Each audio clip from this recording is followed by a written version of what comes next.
change. And a lot of our Muslims, a lot of our youth left the Islam. And very soon, inshallah, I'm going to speak about Sunnahfollowers. What is the reason our kids leave in the Islam? There's a reason, actually. Two reasons. I'm going to speak about it, inshallah, in the future. But I texted Brother Muhammad today. We spoke together about a very important topic. I shared with him. Number one, how to protect ourselves. Protect ourselves from many things going to start to share it together. And household and the community as a Muslim, inshallah. Assalamu alaikum wa rahmatullah. Salam. We discussed today in the text message I sent. And alhamdulillah, really, and I really appreciate you sharing with us, and we learn from you.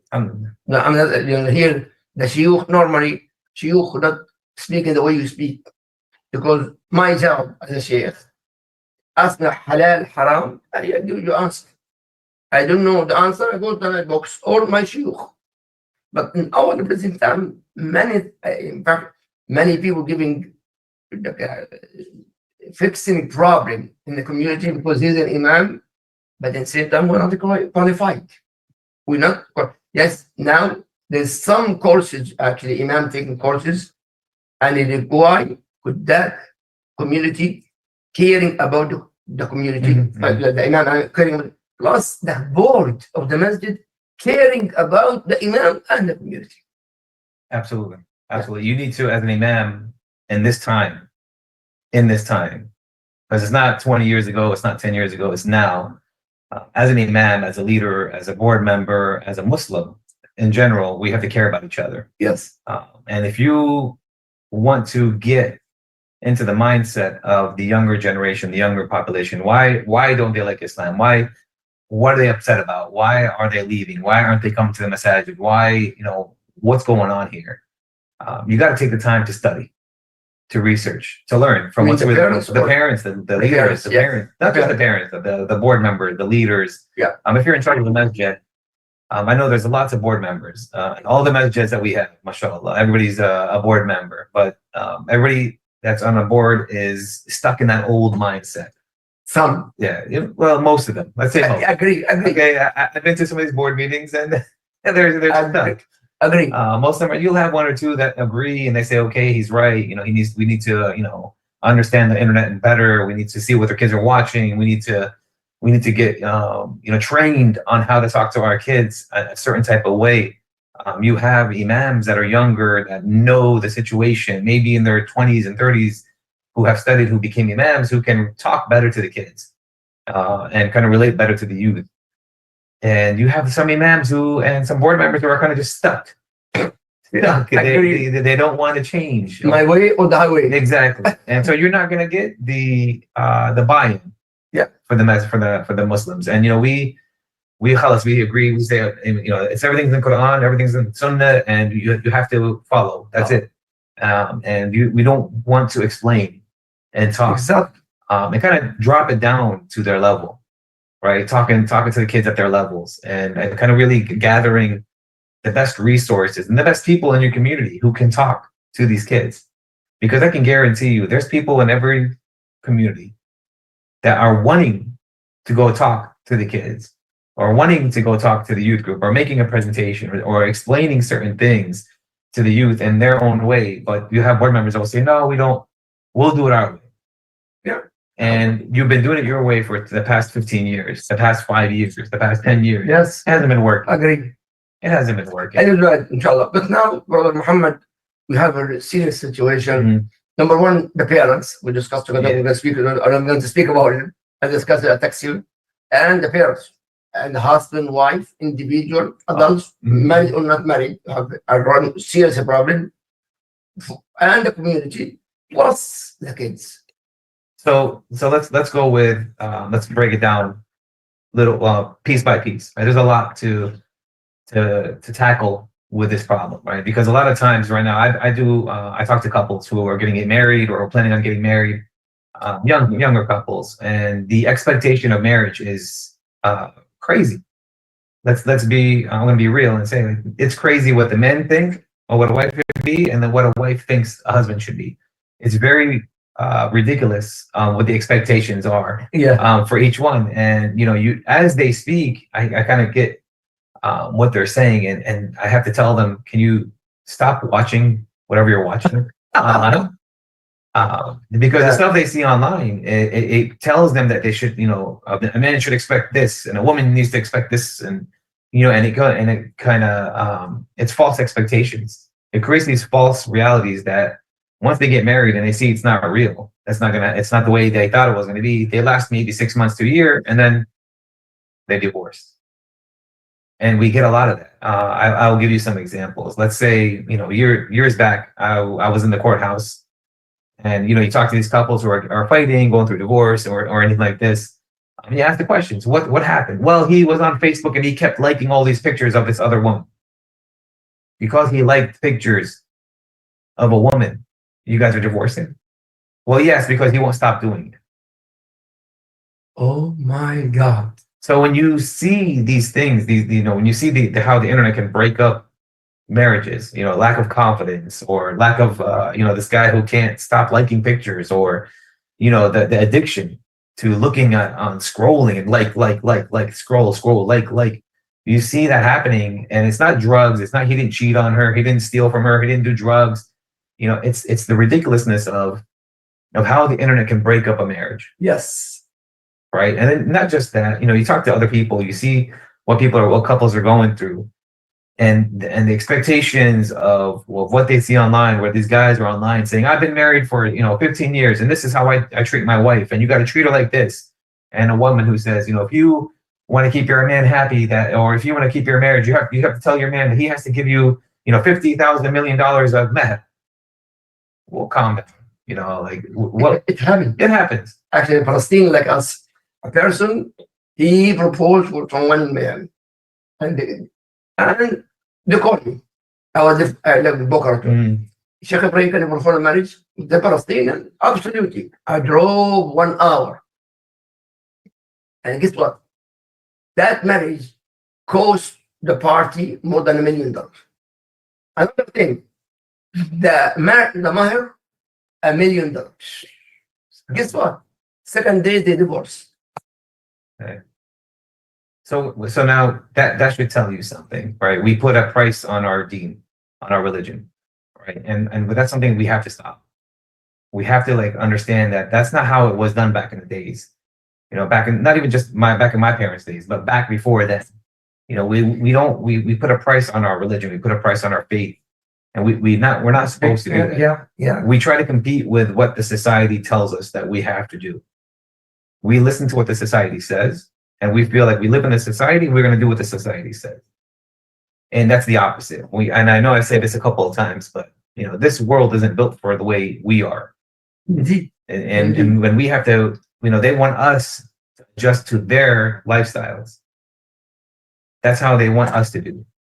If you want to live in the Western society, you have to live like the Western people. That's not true. I see it all the time with other faiths, that they live on their own. They do their own thing. They support each other. They help each other. They take care of each other. But then for some reason, us, our own people, that's sad. We want to live like the Western society wants to live. Very sad. Yeah. And it's sad. And it's not just, the marriages or the divorces or anything like that. The internet is a really scary place if you don't know how to really navigate around the bad stuff. Look what an example was today when you texted me. Yeah. How did you text me? All that stuff you texted me. I went to Google Translator and sent it to you. Huge thing, a huge message. This conversation, Brother Muhammad texted me and said, what do you think with the topic today? You have some audience. I didn't text him earlier. A lot of things, and what do you think? This thing. But in the same time, in English, it's hard for me to translate this. I go to the Google Translate, I send it to him. And the end, this is by translation by Google. It took a minute because I'm like, this is not Sheikh the man he talks. And then I said the message, I'm like, oh, okay, he Googled. Yeah, the truth. I said, mashallah. But this is a prime example of how to use the internet in a positive way. Yeah. Right. And so you can learn, and like I do, I learn a lot of Islamic lessons. I learn a lot of different things to talk about, watching the da'wah channels and different guys that talk online. Try to get my brain to kind of really understand the deen in a better way, and how I can Yes. explain things to the kids in a better way. Indeed. All right, because like, for example, I was just talking to your wife about how I was talking to the kids at the school Yeah. about how Okay, hold on. Are you there, Ayn? she went upstairs. I think. Doctor, okay, I think they're going to, she's going to see you. She also treat other important time. Please continue. So when I was explained to the kids, just talking to the group of boys in the sixth graders about how we're supposed to deal with each other, how we're supposed to talk to each other, and how we have to help each other up. Because I said to them, I explained to the kids, and I like to talk to the kids more than I like to talk to the parents, because at the same time, the kids go back and relay the messages that I tell them. Because I tell the kids, whenever your parents come to you and they say to you, hey, how was school today? You tell them, Brother Muhammad came in to school today, and he told us to tell you So. A, B, C, D. Yes. And Yeah. so this way, it creates a conversation with the parents. Yeah. Right? It's not that, remember, we talked last time about the closed-ended questions. Don't ask your kids, how was school today? Good. Then they're done. No, what did you do in school today?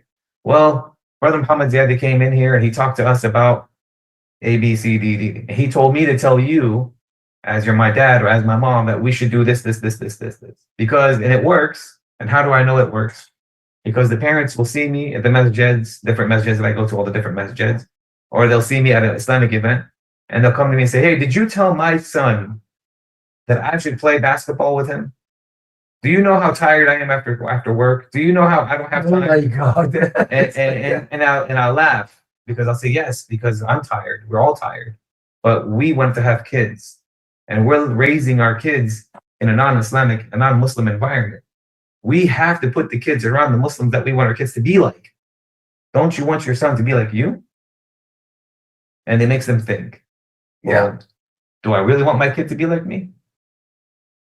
And if you're not a good representation for your own child, then maybe you should ask yourself, what am I doing wrong as a parent? Yes. You bring something very important. Before my sickness, actually, I was an imam in Austin and also charged in the school in Austin, Texas. And we made a new curriculum, beautiful school, until now, mashallah. Sure. One day, one of the kids, very, very corrupted kids. And then I kicked him out of the school. There is no way to be in our school. Islamic school. Yeah. What about the school they're going to change with it? We make it like almost crimes. Not crime, crimes. Yeah. Anyway, the father came to me, and it's very important. Many schools, the father came to me and said, Sheikh Ibrahim, I put in this school $1,000 a month. We did the fees, the 200, 300, and then more money for her son. And then you cannot teach my son to be polite and educate and treat us nice. And of course, in the way he speaks, it's very nasty. Yeah. ليش ما تربيش ابنك؟ ابني تربي ابني. ربي ابني يعني ايش English ربي ابني؟ Yeah, means you discipline my child. No. And I said, you teach my child. I said, my job to teach your son education, not polite. You have to teach your son to be polite and etiquette and speak nice. Yeah. Oh no, that's school supposed to do. I didn't mean, wallahi brother, I think that the paper, the folder, and he showed me how much he did money, and cut the pieces, and throw it in his face. I said, go outside and don't come to the school and the masjid. My job to teach your son education. I teach your son be polite and etiquette and this man the etiquette. The parents, not the school. Well, don't complain to the school and the parents not polite. Well, the parents expect, and I think this is what kind of all of us parents think, that if I have my kid in Islamic school, I don't have to worry anymore.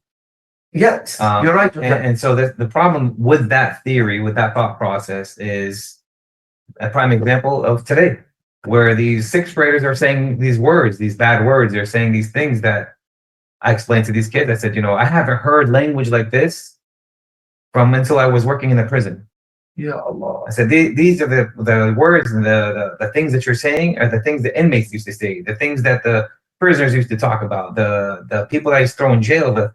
These are the things that they say. For sixth grader Muslims to be talking like this, I said, I don't think, and I explained to them, I said, I don't think your mom talks like this. I don't think your father speaks like this. And I'm pretty sure the Islamic school doesn't talk like this. So what are you doing? Excellent. How? Right. So they say, well, we play online, we play Fortnite, we play video games, and it's all these kids talking, and you have kids that you don't know who their kids are playing with, and you don't even know if they're kids. Oh my God. So you have these people that, and I tried to watch my son the other day while he plays. He has 50 people or whatever, so many kids on the game, and they have their he has a microphone that's on his controller that you can hear what's being said. And I said, how old are these people? Oh, I don't know. I just mute everybody. I don't listen to anybody. But you can see that there's not just kids on these video games. There's mature, grown adults playing with these kids, saying these very nasty things. And these kids are sucking it up. They're learning. Right? Because it's funny. Because it's fun. Right? Because Islam is boring. Learning Islam is boring. Learning Islam and Deen is boring. It's tiring. I don't want to learn this anymore. But playing video games and having some guy say these things, it's really fun. Very entertaining. And it draws their attention and they learn it faster. They'll learn that faster than they'll learn the Fatiha. Ya Allah. And so when you put your kid in these video games, just expect and understand, we used to play Mario and Pac-Man and all these games that, it wasn't really connected to anybody. You can't really play with anybody. Now we have by yourself. You're playing by yourself, or you're playing with your brother, you're playing with your father, you're playing video games with your family members. Now you're playing with the world. Hold on. I didn't know that. Now the game that Mario or this is that you contribute to other people other than that. No, that's our games. Yeah, Back in our days. New games now. New games that you can play with anybody. All over the world, they play the same games. So you can play Roblox with people from, you live in Florida, you can play with people in Canada. You can play. You can play with anybody. So you don't. I didn't know that. Oh yeah, it's internet. Internet is anybody and anywhere. And so what ends up happening is that these kids will play video games for 2 hours, 3 hours on the weekends or whatever, or maybe an hour after school, and they'll listen, they'll hear, and because a lot of the parents they give their kids these headphones and they let them put themselves in this world by themselves. Parents don't see or hear what's happening. And so the kids go to school and then they repeat all this stuff that they're hearing, and it's a shock to the teachers. It's a shock to the parents. Well, I don't talk like this. How did my kid learn this stuff? Well, he's in 6th grade. How is he learning this stuff? He's not in high school. He's not in college. He's in an Islamic school. So when you get mad at the teachers or at the administration, well, I need you to discipline my child. I need you to teach my kid. I need you to Rabbi Walid, well, no, that's your job as a parent. Your job as a parent to sit with them and explain to them. Today, we're walking around the grocery store, and there's a little girl in a shopping cart, and she has her mom's phone, and she's sitting like this while her mom's shopping, and she's sitting on the cart. And I'm watching this girl for at least 5 minutes, and the mom's, grabbing stuff, and the kid's still in the cart. And I look and I say, okay, this is going to be one of those iPad kids. We call them iPad kids. I say, everywhere you go, you find it. I was in an airport. Mm-hmm. I just in Texas. I just came yesterday sick, actually very sick. Mm-hmm. See, a lot of You're kids, sick and I'm here next to you. Yeah. Oh, mashallah. Actually, I was dying. Oh, that's okay. But anyway, believe it or not, all the kids in the airport. Yeah, absolutely. And have no idea. Everyone of the kids in the airport. Absolutely. It's easier to keep your kid quiet by giving them a pad. Yes. And instead of having to say, hey, look, this is an orange, and this is a pomegranate. Explain to your kids what you're getting. You're at the grocery store. Tell them, show them, teach them. I agree with you. And talk to the kid. Hey, did you know that this is a peach and this is the pear? Explain to your kids what you're grabbing, what you're getting, what you're taking, and show them and talk with them. But you see them now, and you start them at a young age. This kid had to be 3, 4, 5 years old in a shopping cart. The kid can walk, the kid can move, the kid can get up and help you with your stuff. And when we talk about the internet, we talk about the kids, and we talk about all this stuff. We talk about the marriage, how marriage gets messed up through the internet. We talk about all these different things, and we see what's happening online. We see it. And if you have a weak iman, if your iman is weak, and you don't have that closeness to Allah, you're not that closest to your deen, you'll fall into it. Agree. So Ayin, you are there, Ayin, on Sunnahfollowers. Who's in? Ayin is my wife. Right. The Chinese name. Chinese Oh, name. Annie. The Annie in English. Ayin, you are there? No, I don't think she's on. The English. We'll discuss actually really important about this issue. Mhm. But also she gives a solution, new solution. But I know she's teaching, I think, with the resolution. But brother, also with all my respect for the kids, yes, may Allah bless the kids, guide the kid. What about the parents, brother? You know, we Parents now on the phone for Oh, yeah. male and female, even in the table, Mhm. in the table, On the everybody beaches. phone. Oh yeah. How do you fix this kind of serious See, problem? there's a big thing that people don't realize is, and I think we kind of touched up on this when we talked about addiction and how the phone becomes as addicting as drugs, right? Yeah. It creates that endorphins, the chemical balances of your brain. It's enjoyable, we're laughing. It gives us something to distract ourselves from the real problems that we have going on in our families and our houses with our kids. And if you have that much time, if you're spending that much time on your phones and you're not really doing anything Adults. productive, adults, yes, I'm talking about adults, Okay, all adults. adults. Now we're talking about adults. Kids mimic adults. Kids watch the parents and they'll do what the parents are doing. Okay, so if the parents are sitting here and they're just scrolling all day, and they're right next to them is their own child or across from them, their own kid, and the kids are going to do the same thing. They're going to do the same thing. They're going to mimic you. So when you're scrolling and you're wasting all your time, and one of the things I tell the kids at the schools is, look at the names of the apps that they're using. Just the names of the apps. Facebook. You keep your face in the book and just keep scrolling. TikTok. It's just TikTok, like a clock, wasting time, going.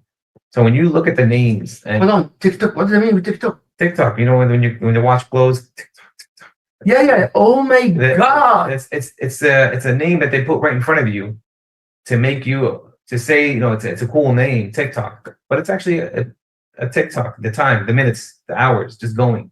And when you start to see how much time you spend on your social media, Oh my Allah. and the TikTok, that time is just clicking away. You're wasting all that time you could have been doing something productive.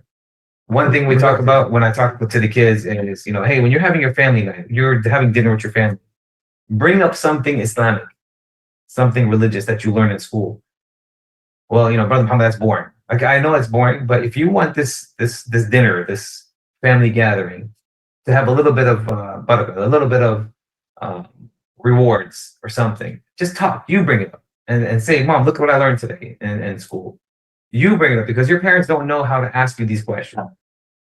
You bring it up little by little. You'll start to see the conversation shifting. And what I tell the kids is, because I know we put a lot of emphasis on the parent. If you see your parents on the phone, you see your parents, you see your mom, you see your dad, they're just going like this on their phones. Yeah. You go grab your kid. You go grab your mom, and you grab your dad, and say, "Hey, pops, hey, dad, can you come kick the ball with me a little bit? Do you mind, showing me how to kick a soccer ball?" You put that into your parents' brain and in your parents' head to make them think, okay, now he wants to interact with me. Because unfortunately, ready to see that. Unfortunately, our parents don't know. They don't know how to do it. The younger generation of kids and parents don't know how to really have a face-to-face. Think about it. I mean, we grew up without the internet. Yes. Right? We grew up when it started, and we grew up with it. Yeah, simple. Yeah. The 20-year-olds, 25-year-olds, these guys, they were born with it. Yes, you're right. So they don't know. But then regardless of the age, we're doing now. Regardless, because it is addicting, and it gets very addicting, and the stuff, and then you have to ask yourself, and this is something I talk to the parents about, is what are you watching? Yeah. What are you putting on what's on your feed? If I take, and I asked couple of parents, if I take your phone and I log into your TikTok and I go onto your page, what am I going to see? Am I going to see Islamic stuff? Am I going to see music and dancing? Am I going to see dawah stuff? What am I going to see? Yeah. We talked about, subhanAllah, I discussed this with my wife before. Mostly me, myself, for example. Me. Mm. When the war started in Gaza, I used to watch the Jazeera channel, Arabic channel, about the news, a little bit here and there and there. Now the war starts more than 1 year. I maybe more than 1 hour, even more than that. Yeah. Watching the news and news and news and news and news. For example, when I have breakfast, I watch the news. Lunch, have the news. Dinner, have the news. Dinner always when my wife away from the phone. Yeah. My point, yes, for me, I have a reason. But what about the other couple, male and female? No reason about watching the news like have something happen. Mhm. When I scroll and looking and looking and looking and looking, and they forget the most important thing: the household. The household. So there's a thing called FOMO, fear of missing out. We are afraid to miss out on anything. We want to know everything. So a lot of parents, a lot of people want to know what's going on around the world. They want to know what's going on in their countries. They want to know what's going on here. Everybody wants to know what's going on. They want to be up to date with everything. So when they go to work, they don't feel like they're left out. When they go to school for the kids, they don't want to feel left out. We are so wanting to know everything so much because there's so much information that we don't even care if it's true or not. Oh, yeah. You know, we'll just listen to a guy who puts a stethoscope around his neck and say, I'm a board certified neurosurgeon, doctor, blah, blah, blah. And I'm telling you guys that you should, drink alcohol twice a day because alcohol is good for your toes. Some people do I'm that? just joking. Oh, I joke. Making something up that's Yeah. ridiculous. So I don't want anybody to think that I'm a doctor. I'm not a doctor. I'm not a sheikh. I'm not an imam. I'm just telling you guys that there's a lot of stuff out there that people are saying. Yeah. And people are listening. Yes. And they're commenting, oh my gosh, I know alcohol is good for my toes. I'm going to drink alcohol now. Addicted. And the mindset of some of these people, and again, it goes back to the strength of the parents on the inside of that person. So if you are a strong enough person in your heart and you have your closeness to your deen, then you shouldn't fall into that trap of, wait, this brother said that it's okay to drink alcohol twice a day. And he's a Muslim. He's wearing a kufiya. This brother is wearing, look how dressed he is. But he's saying, I should drink alcohol. So I listen to this brother because he's dressed like a Muslim. Oh my God, yes, you're right. And so when you see that happening as a Muslim, as a person, we and converts and reverts who come to Islam, they see this, oh, this brother who's dressed like a Muslim and he's saying all these different things, it must be true because I heard and I see him and he has the beard and he has he's wearing a Muslim attire. I trust this brother. We put our trust in people we don't even know. Yeah, it's scary. Very scary. And the thing is, I've seen this happening on so many occasions of these brothers who say, certain things about making wudu. And you don't have to make wudu if you took a shower this morning. Well, whoa, no, hold on, brother. That's not how. And you'll see the comments because that's what I go to. I always like to read what people are saying. And it's, oh, thank you, brother. Jazakallah khair. I'm good then. I took a shower this morning and it's Isha time, so I don't have to make wudu again. No. And you see these people listening to actually, these it's true. Yeah, some people do that. Some people say these things, and it makes me upset because it just shows me how weak the people are. The key, the most important thing, a lot of people don't know that. What is the first surah revealed to us? The surah in the Quran. اقرأ اقرأ باسم ربك. اقرأ, read. This is the first, actually, the most of our kids, this is what I was supposed to do with Sunnahfollowers. Most of our kids leave the Islam, but they don't know, we don't read, we don't understand, we don't. And the first ayah is supposed to comprehend. اقرأ, read.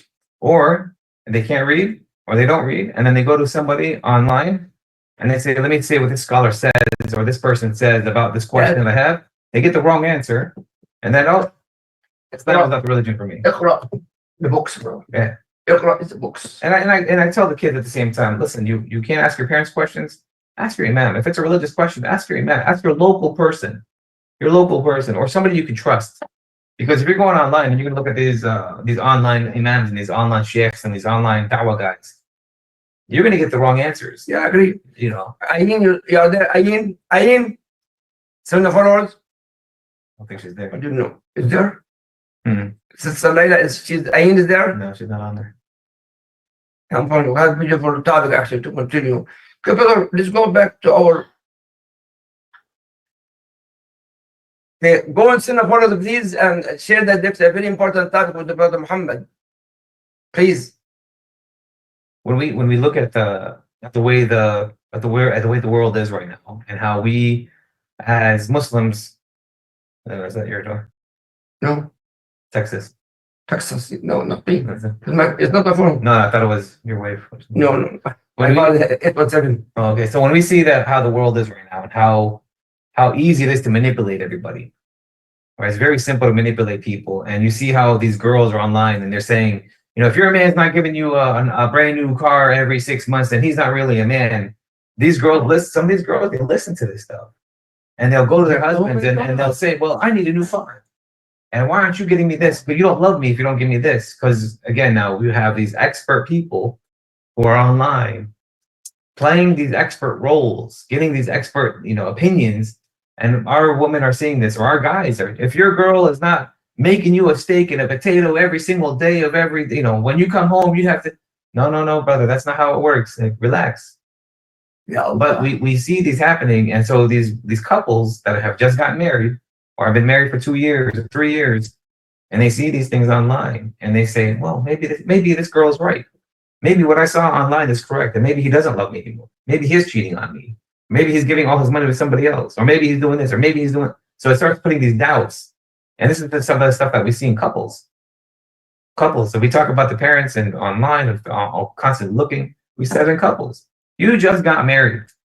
If you just got married, you should not be sitting here on this with your newlywed wife next to you. But definitely the solutions that brother, especially in the marriage couple, a lot of problems because of this. Yeah, and one of the biggest solutions, and this is what I tell the people, because you can't just tell people put your phones down for right when you get home. You have to slowly, gradually push off of these things, off the devices. You can't just quit cold turkey. Again, it goes back to it's just like a drug. You have to go slowly, right? Just the way we do with alcohol, the way we do with cocaine, the way we do with marijuana, the way we do with any type of drug. You got to take things away slowly. So, like what I tell the couples, I say, you have to learn how to be with each other, right? You can't just, be married and then go back and sit on your phones and instead of having dinner with each other. Find a way to go out, do something together. Find something that you guys can kind of do together with your phones to the side, right? SubhanAllah, I just discussed this. Ayini, are there? I don't think she's on there yet. Oh, she's there actually. I don't know how to check. No, go to Sunnahfollowers, please. Sunnahfollowers.net, please. There she goes. She's coming. She's coming. Mm-hmm. Are you there now? Give her 1 second. I don't know how to use my phone. Assalamu alaikum, Dr. Lynn. Wa alaikum assalam. But we just discussed actually after dinner about the couple, the husband and wife using the phone, right? Yes. Yeah. And Brother Muhammad just spoke about it also right now. I don't know. You are listening, right? Yes, I was listening. Yeah. You give some solution for the couple. What, in your opinion? So we were discussing that, there are addictions to cell phones, but sometimes we also just rely on the phones too much for important things, like for work, for family, for news, for all these things. But it's gotten so bad that even I noticed when me and you were eating breakfast outside, we both pulled out our phones and we're looking at our phones and we're not talking to each other, but we're showing each other, look what this person said, look at what's going on here, and look what my sister said. So we have to start putting the phones down, like everybody, and just learning how to connect with each other, just communicating, because we lost that. We're losing that. Yeah, she's absolutely right. We lost the ability to do a face-to-face conversations. And you see that in the schools a lot, where the kids don't really know how to talk to each other. And when you see how much we need these phones, we need them. She's right. We need them for work. We need them to see what's going on around the world. We need them to check our emails. We need, we have our bank accounts on there. Everything that we do relies on our phones. Yes. Everything. And so when you have all that necessity into one object, it becomes an addiction. Yes. Okay, I looked at my bank account. I see everything going out. I see my bills being paid. Okay, now all my priorities and my important stuff is done. Okay, now let me go back on TikTok and let me see what's going on. Yeah. Instead of saying, okay, I checked all my stuff, I'm good to go. Let's put this thing down and call it a day. Call it, a couple of hours. I'm sitting here with having breakfast and coffee with my wife. Let's talk about what we're gonna go on for today, or what we're doing tomorrow, or what do we do? Let's plan our stuff. Let's talk to each other. We forget about that. Yeah. But I also, Ayin, you mentioned something how the solution of this problem. Well, I was saying that we have to We start have a problem with the other people. Yeah, so I was saying that we should start slow. We can't just like what Brother Muhammad was saying, you can't just stop everything cold turkey. So for instance, as a family, don't look at your phone. Don't even bring the phone when you're sitting at the dinner table. Or, when you're going out to eat, don't pull out your phones. Because that's when you go to a restaurant, you see everybody on their phone. Yeah. The waiters come to the table and they're looking at this side and that side, and everyone's on their phone. And then I was mentioning what Sister Sean does in Texas. She goes on camping trips, and it's a no technology trip. Yeah. And you're just in nature, and just how it used to be before we had all these gadgets. Everyone's talking, because now if you don't have a phone, you don't know what to do with yourself. Right? But hold on, go back to the sister, Sean. She go outside with her kids, right? Camping. They go camping. Every now and again, yes, as a family, and sometimes extended family, like other close friends and their kids. And no one, of course, they bring their phone, but then when they're there camping, no one pulls it out. It's completely off. So you're just in nature and you're with each other. Yeah, absolutely. Yeah. Absolutely. And again, that's an awesome solution. Doing those, what do they call them? Technology-free camping trips or something like that. It's an awesome idea. And if you have that, the means to do that, then go for it. It's very, very liberating. I tell people, you go 1 day, 2 days, 3 days, you do it slowly, just like she said. But after you get the hang of it, and after you say to yourself, I don't need it anymore. I don't need to know every second of every day what's going to happen. If I don't find out today, I'll find out tomorrow. Don't worry. It's okay. I don't need, and that's what the feeling is, right? That need to know that this is happening here. This is happening here. This is what's happening over there. This is what this person said. Like she said, oh, look what my sister sent me. Oh, look what my brother sent me. Like we have that need, that feeling of we have to know everything. Mm. And you cannot stop that cold turkey. Step by step. Step by step. Yeah. And even, I'm sorry, feeling the need to respond. And now we have so many apps and there's so many dings, ding, ding, ding. This app, I text you, you didn't respond. I can't respond. People can't respond to everybody all the time. Otherwise, you're going to sit there and be responding all day long. So just because I can see it and I get a notification doesn't mean that I have to respond to you because I saw it. So I started just shutting off all my notifications. And that's what Sister Rabia asked us to do as teachers. She said, just for 1 day, shut off all your notifications and all your apps. Don't delete them. Just shut them off and just see what a difference it makes. And I did that. And I was like, I have some peace. I have a chance to be with myself, with my family without distractions. Not that they're not important when people are trying to reach me, but it become overwhelming. And then I feel bad not responding. So now people know if they text me, especially on WhatsApp, sometimes I don't respond for days or weeks because I don't see it. And I let them know. Yeah. I don't do it all the time. No, she's absolutely correct. And I do that on my WhatsApp. I have notifications that are on quiet mode. And when I open up my WhatsApp, I see 300 messages, 200 messages. We do have thousands. Yeah. And, and Gmails and the Outlooks and all these different things. And I say, you can't respond. You know what the best solution I found? When actually Shuyukh share advice the people, I will listen to that. Years ago, the best way, put your phone away from your sleep. I never put my phone next to me. The charger against the wall. I put it up there. Actually, I mute an airplane, but still people somewhere around. But it's still because I don't want I completely no one to answer. In the beginning, because of my family, this and that. But my wife, she's working and this and that. So I don't want to bother also my Yeah, family. yeah, of course. I don't bother my wife. She's sleeping. And with my phone, completely the opposite. Yeah. Nothing. And even some people call some way somehow, there is no way who's safe to answer. Yeah. Regardless who. Yeah. And actually, my kids have some tone. If my kids, the tone, yes, I know Oh that. yeah, the ringtone. With my kids. Separate ringtone. Otherwise, there is no. Yeah. Even the favorite, my wife, my stepson, my 4 kids, and no one else. How come I'm not on your favorite list? Sorry, I didn't even call it because some people call it a lot. Yeah, a of lot. course, of Yeah, course, yeah. of course. No, And even some people with all my respect to followers, some people also asking for fatwa, especially in night time. That is impossible. I open the phone and answer the fatwa in night time. Daytime, I text actually. I will call me in the daytime, but not in night time period. In fact, after Isha, Yeah. sleep. and you see this happening. We're good. We have time. We got these. We can give you guys ideas. We can Yes, we can, ideas. this is what we're doing. We're giving them a lot of ideas. We're talking to a lot of people, giving them some solutions. But the people know their own families.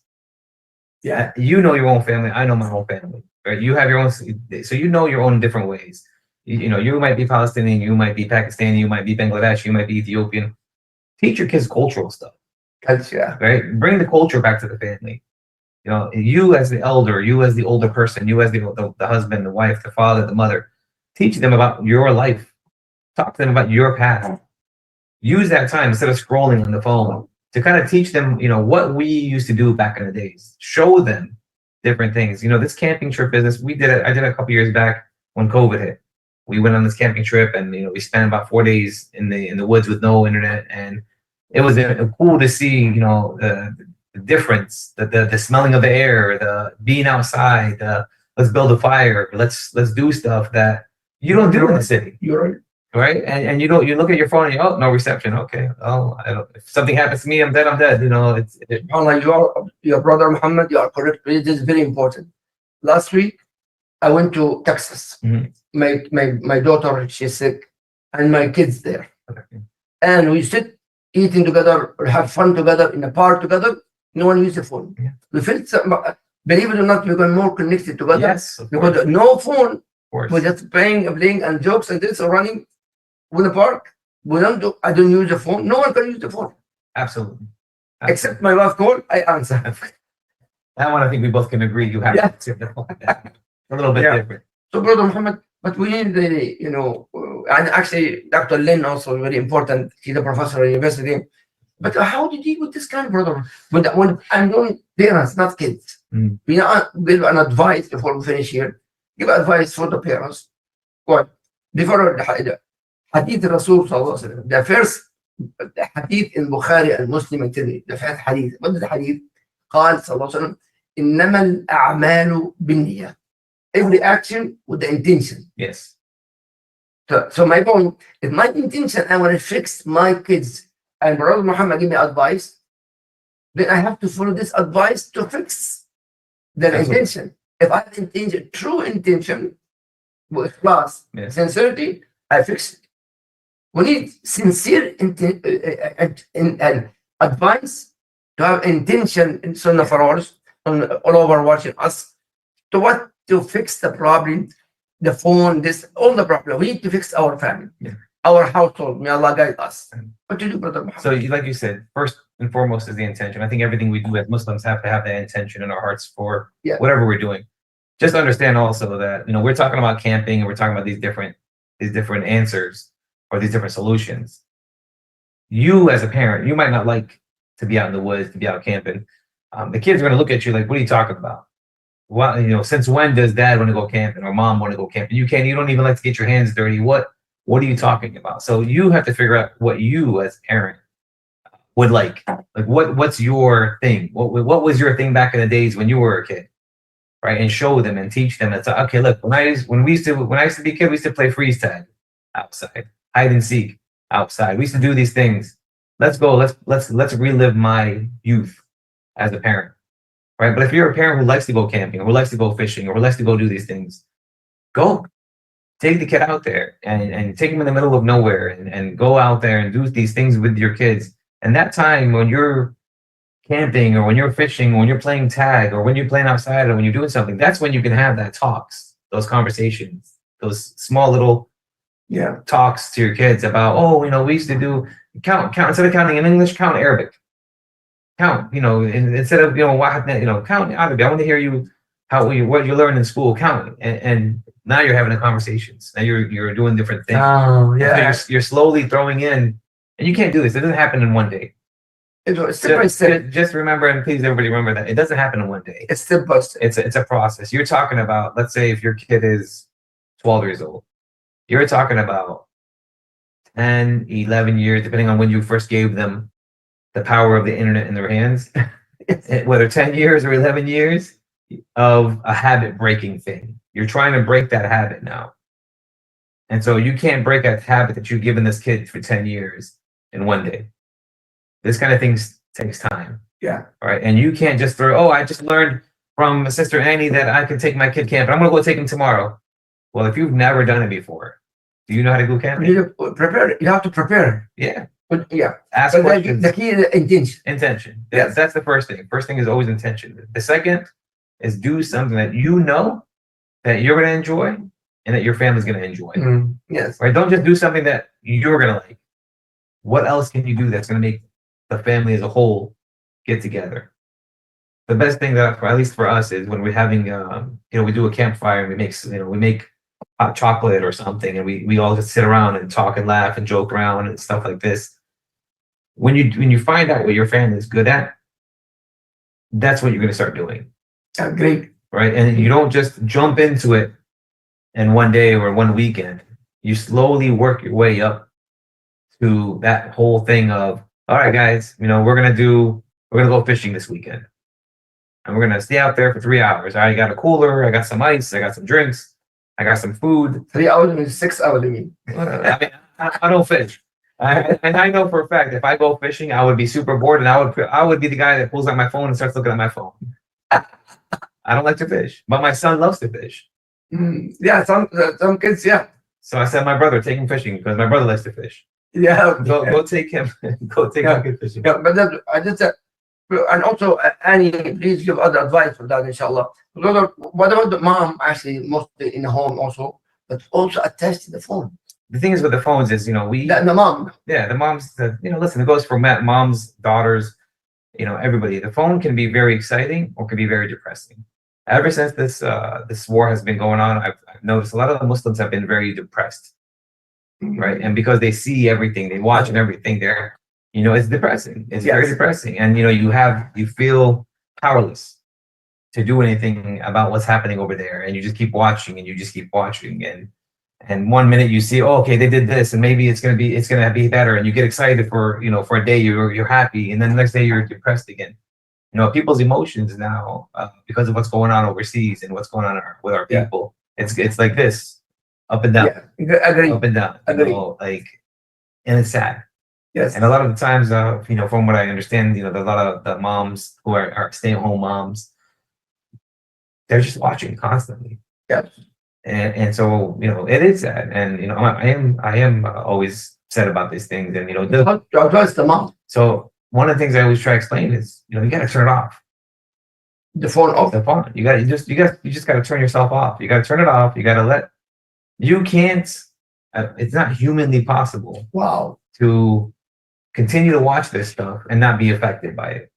If you're a Muslim, if you're a person of, not just a Muslim, if you're a human that believes in some type of God or some type of higher power, and you're watching all the stuff that's happening overseas, and you have to be affected. It affects you. Yes. It affects all of us. Trust me, yeah. I mean, just as much as everybody else that it does, it hurts. And it gets to the point where it becomes too much to watch because we know we can barely do anything, right? We feel like, oh, we can't do anything about this, and our government's doing this, and our government's doing that, and you see this stuff happening with the election. People are watching the election. You see people watching this. You see, and it becomes anxiety, depression, and we forget that at the end of the day, what's going to happen is the will of Allah. We can't do anything about these things. We're not there. And the only thing we can do is what? What can we do? You're the sheikh. You're the mashallah. What can we do as Muslims when we see all this stuff happening? Honestly, myself, when somebody, especially in Gaza, somebody in Missouri, I go, I even have wudu. I go again with wudu again, but with cold water. I go 2 rak'ah, Allahu Akbar, 2 rak'ah with relief. Me. Yeah. Some people actually do that, go outside. Some people scream, get tired, get calm down. Yeah. I mean, it depends on the person and how they can handle the Depends. situations. Exactly. But I would tell people, you don't need to know what's happening every single day. You don't need to know what's happening every single hour. Yeah, correct. You don't need to know. Yeah, I agree. You know, it's all you need to know is stay close to your deen, stay close to your faith, make your salahs. Oh, this is a very important point. Hold your deen. Yeah. In fact, Prophet Muhammad قال القابض على ديني, when he hold his deen in his deen like this, القابض على جمرة, just he holding a charcoal in his hands. That's the deen. Yeah. Annie, you have advice, Ayin, Dr. Lynn, Ayin, for the brother and sister in Sunnahfollowers and all over the world watching us right now? Advice, please. Yeah, so it's ironically it is something that you can get from the phone to kind of put yourself in check, because as Muslims we have to, Allah told us about the importance of time, and we have to guard our time. We're going to be asked about time, and sometimes we don't even realize how much time we are spending on the phone. So on the phone, I don't know about Androids, but I know on the iPhone there is an app where it tells you how many hours you're spending on the phone, screen time, and how much time you're spending on certain apps. And there's even a limit where you can set a limit for yourself on the app, and you can get a report every week on like your usage. So sometimes we don't even realize, no, I wasn't on the phone a lot, and then you if you go and you get that report, you can see, oh, I was spending 5 hours a day. Well, then how much salah did you do? How much Quran did you do? How much dhikr did you do? How much of something else did you do that, we're going to be accounted for? So you can, that's one tip, to kind of use that to kind of put yourself in check. MashaAllah. Yeah. There. What time now? 5 minutes. Oh, sorry, brother and sister. I want to speak more and more this time. So, yeah, Sister Layla. Sister Layla. Yeah, she's coming. They have to. A lot of the apps have to put those timers on there now because of the government making mandates on putting limits, like the ability to have parental control on the apps. So you can control how much time your kids can stay online. Really? Oh yeah. Is it app? On the app itself, like on your phones, on your apps, there's actually ways to, because we, when we open up our phones, when we get a brand new phone, we don't look at the user manuals and read. Yeah. We just turn on our phone and say, okay, let me get online. Can you explain that before Sister Layla? Yeah, there's ways of really looking into your phones to see how you can set up the parental guidelines on the phones. And Annie said it, we talk about it for the kids. I always talk about it for the kids, but she's right. Set it up for yourself. Right? So I mean, there's an app. I know on my phone itself, on my Android, it will come up at night saying you spent X amount of hours on your phone less than you did yesterday. Wow. So yesterday you spent this much time, this time you spent 1 hour less, and it'll say, good job using your phone less. So there's like ways, there's ways of setting up these things. Wow. Annie, she brought up a good idea that, technology has to give you a way, like the people that make these technology, these apps, these phones, they put a way for us as parents or you as an adult to set up little limits. Control yourself. Yes. Sister Layla. Sister Layla cannot speak right now. She's screaming. So okay, no problem. We're done anyway. Okay, I have a question. Yes, go ahead. The brother. What I heard you say was about the fishing. You said if you took your child fishing, you would be on your phone. So what I heard you say was that find someone else that does like that can take the child so that you won't have to do it to be on your phone. Is that what I heard you say? Yes, absolutely. Because like I was telling him, I'm going to do something that I like to do. I don't mind going camping. I don't mind teaching my kids how to build a fire. I don't mind teaching my kids how to get dirty. But fishing to me is very boring. Or like, I'll give you another example. Those little boats, the kayaking. You know, I can't do kayaking. I can't do water. As I just don't like it. But so I'll send my wife. She likes to do it. She can do it. And your brother also. Or my brother, he can do it. Yeah, brother. You know? But he's with them. But I'm with them. I'm watching or I'm doing my own thing. But if I'm going to do something with my kids to make them get away from their phones, their tablets, or their video games, I'm going to make sure I try to do something that they would enjoy doing as well. Yeah. For example, actually, And myself, the American football, I don't know. No, I don't like it. I don't like it either. Yeah. Plus, I feel to them they're like a cows hitting each other. But my kids are attached to this game. I go with them. Suppose when they win, I say, ah. When they lost, But honestly, I have no idea. But only my kids. Yeah. I can spend time with other things other than Of course. Yeah. Any more questions, inshallah, brothers and sisters, and Sunnahfollowers and all over, or Sunnahfollowers only for that one, inshallah. Okay, we finish actually, inshallah. So, bi'idhnillah, next week, bi'idhnillah, continue new topic, bi'idhnillah. And may Allah subhanahu wa ta'ala guide us and guide our kids and guide all the Muslim ummah, ya Rabbil Alameen. May Allah subhanahu wa ta'ala gather all of us with, praying together in Masjid Aqsa with the freedom bi'idhnihi ta'ala. جزاكم الله خيرا وبارك الله فيكم جميعا والسلام عليكم ورحمة الله وبركاته سبحانك اللهم وبحمدك أشهد أن لا إله إلا أنت أستغفرك وأتوب إليك